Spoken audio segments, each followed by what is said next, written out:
The Texans move to 3-1 as they complete the comeback to beat the Jacksonville Jaguars 24-20. The way I'd characterize this game is there was enough good for the Texans to get the win, but plenty of bad in this victory as well. Let's get to the 4 big takeaways from this one. The first big takeaway is it's a win with leftovers. The leftovers being what we saw last week against the Minnesota Vikings from this Texans team and some of the issues that have been present throughout the course of the season. This is one of the most penalized teams in the National Football League. They had another 12 penalties for over 90 yards in penalties against the Jaguars. D'Amico Ryans addressed it after the game, said yet again the Texans were in the Texans' way. They had a penalty, an illegal shift that wiped away a big play, false starts. They had ineligible men downfield, holding calls. It's just again and again and again with the penalties on this team, and it puts them behind the sticks. It puts them at a disadvantage. And you think about some of the ways that they were able to eclipse and overcome some of those penalties. If they didn't have to overcome some of those penalties, how much easier would this offense look from time to time as well? It's a really tough look for this team to continue to have these. You could live with an occasional holding penalty because you don't want the quarterback to get crushed, but the illegal shift wiping away a play because a guy's not set when the snap happens or false starts, it's really tough to live like that if you're the Texans. It's really tough to see it pop up to this degree multiple weeks in a row now for this team. A lot of those penalties on the offensive line didn't have a great day. It was okay. They didn't get a lot going in the rushing attack, certainly not as consistent as they need to be on the ground when it comes to pass or run blocking.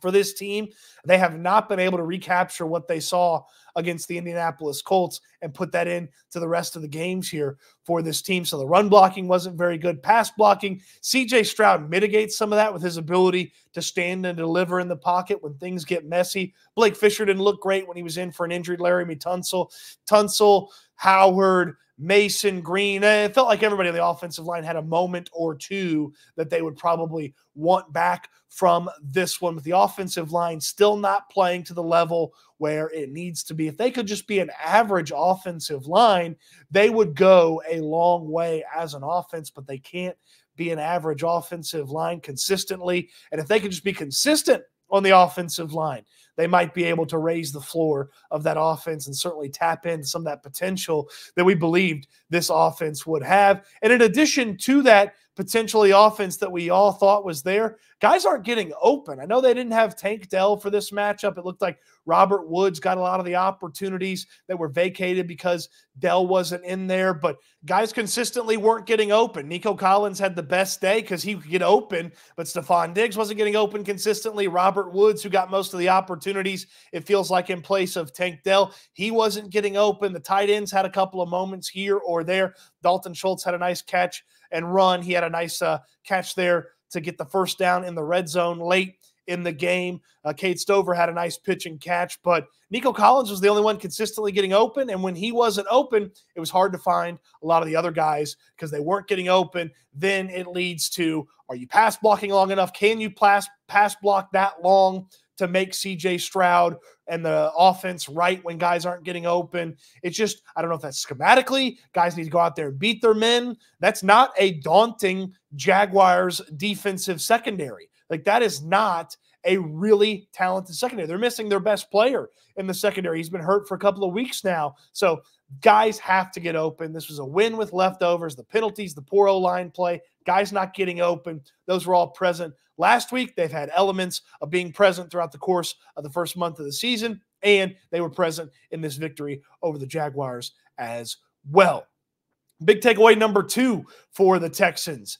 They cannot run the football consistently. Joe Mixon is dearly missed. I felt like he was going to go in this one. Ultimately, the Texans decided against it, leading to Cam Akers and company being the running backs. Akers doesn't have juice and burst to how he operates. J.J. Taylor's inconsistent. He can't break tackles. He made some curious decisions with his vision.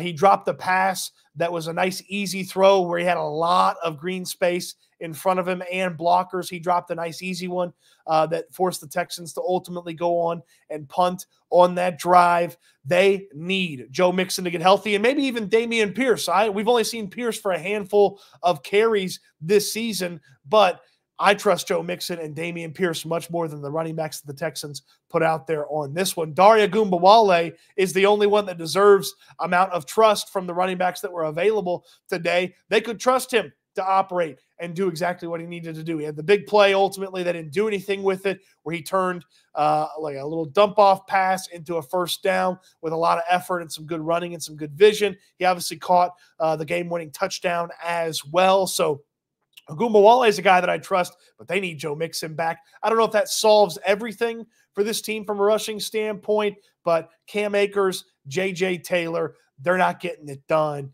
Dare Ogunbowale, you can trust him, but you can't have a whole game of Dare Ogunbowale and feel like you're going to be able to operate this offense. And then they were horrible at running the football on first down. They had 13 rushes for 44 yards on first down. Well, late in the game, they had a 15-yard rush and they had an 8-yard rush on first down. If you take those two out of the equation, they averaged less than 2 yards per carry on first down. They've got to do something to fix their rushing attack on first down. They cannot be that terrible on first down and hope to have any measure of success. This is a depleted Jacksonville team. They're missing their top 2 linebackers. At one point, they were missing one of their best defensive linemen, and this team could not run the football, averaging less than 2 yards per carry for most of the game on first down. That was unacceptable from the Texans. They ran the ball far too often in that situation. They had a lot of success through the air on first down. I know that you can't just only throw the football on first down, but that's something that's got to get fixed. That's a Bobby Slowick thing. He's got to call better plays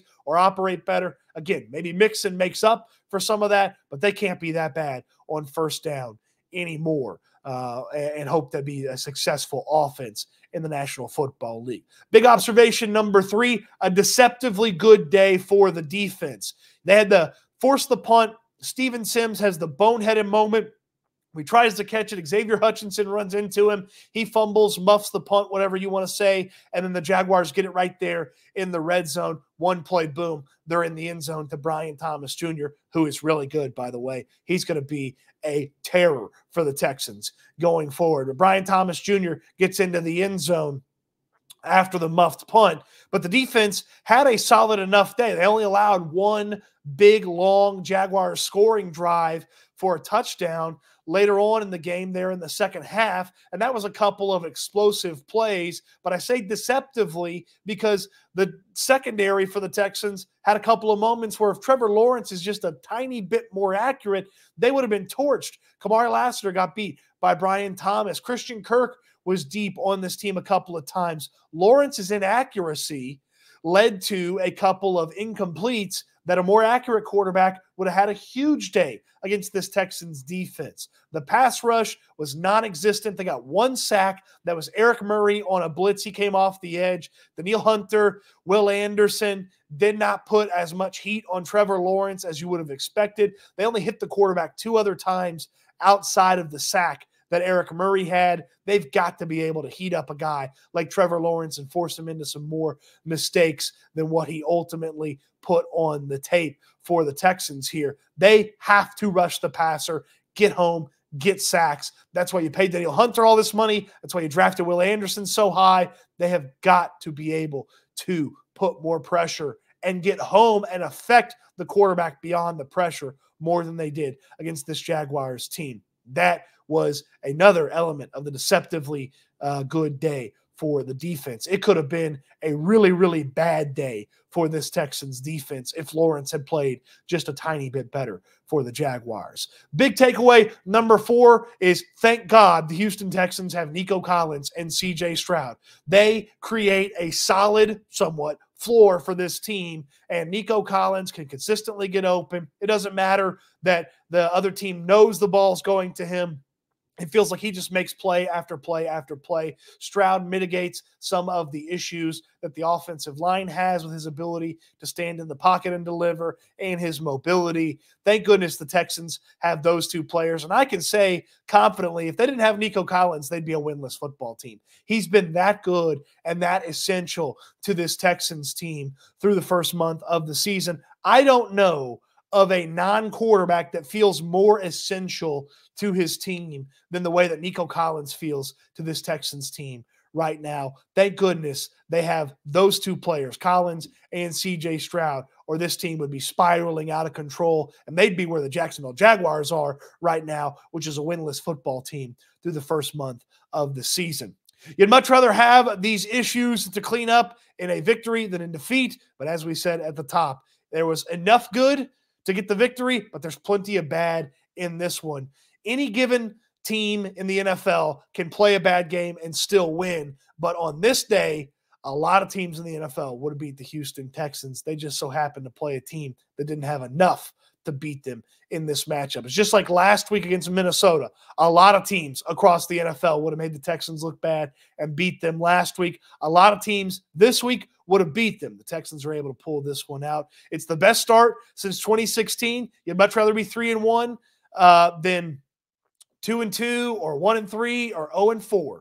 But you got a lot to clean up if you're the Houston Texans. And it's got to be much better with a tough Buffalo team coming to town next week. What say you? Those are the 4 big takeaways. Let me know what you think. What were your big takeaways in the comment section down below? Appreciate you watching the video. Hope you enjoyed it. I can't wait until we talk Texans again soon.